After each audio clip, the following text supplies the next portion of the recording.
Oi, tudo bem, gente? Como é que vocês estão?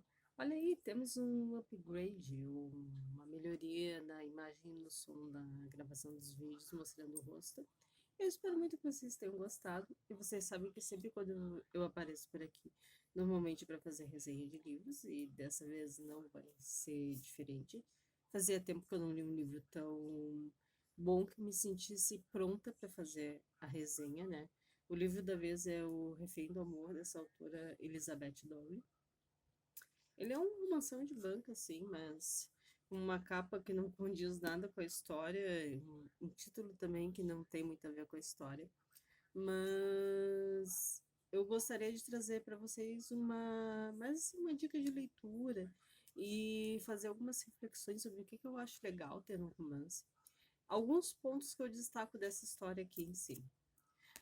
Ela é uma história a respeito de piratas. A autora fez um belíssimo pesquisa histórica para fazer, para construir essa história. Os piratas aqui, eles não são, apesar da indumentária, da vestimenta deles ser um pouco idealizada, as próprias formas deles lutarem com facas, de não serem tão, ai, tem mão de gancho, tem problemas assim,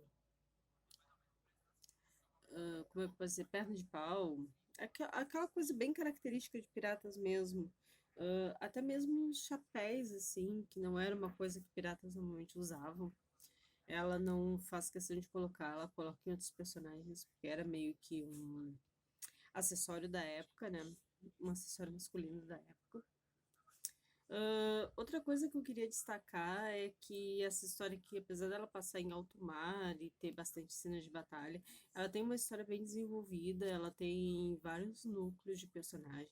Os personagens todos eles são bem construídos assim.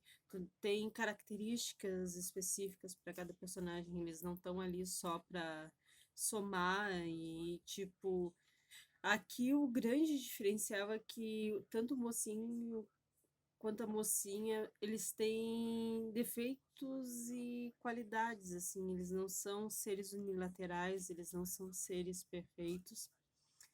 O mocinho tem uma deficiência física porque ele é quase surdo, e o que me chamou bastante atenção é que a autora se preocupou em fazer com que ele aprendesse tanto a linguagem dos sinais, que já era uma coisa vigente da época, né?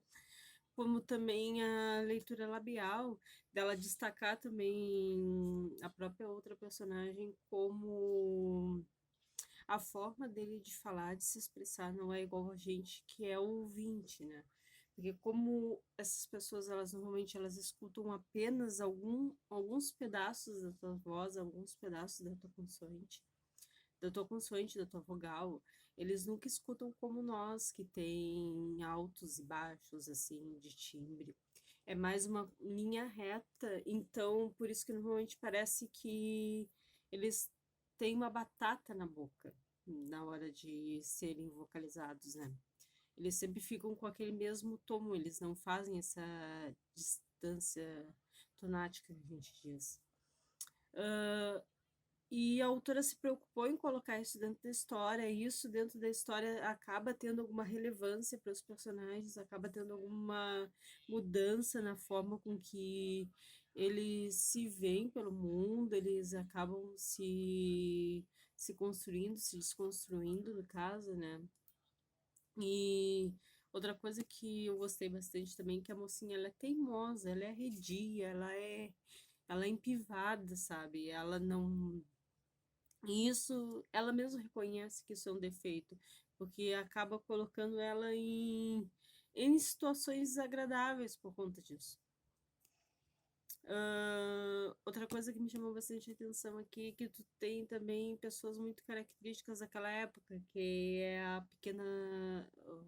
o pequeno mercado, pequeno grupo de pessoas que ganharam dinheiro sendo mercadores, que a gente chama de tem um nome específico, de burguesia, e que ele quer se misturar com a nobreza, e por isso essa mocinha ela é empurrada, isso é no primeiro capítulo, tu já tem, para um casamento sem amor com um figurão da época, que seria bem o início, assim, dos Dantes.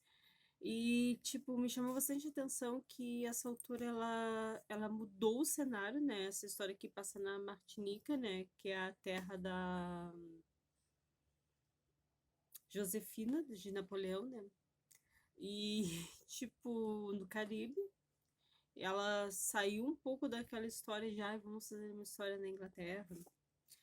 Outra coisa também que me chamou bastante atenção foi que, apesar da história ter vários braços, várias cenas, várias outras, como que eu posso dizer assim, outras subhistórias, outras subtramas que são também interessantes. Ela não perdeu o foco em nenhum momento, a escrita é bem fluida. A tradução desse livro, por incrível que pareça, está muito boa. Normalmente esses livros de banco eles não têm uma tradução, uma revisão muito boa.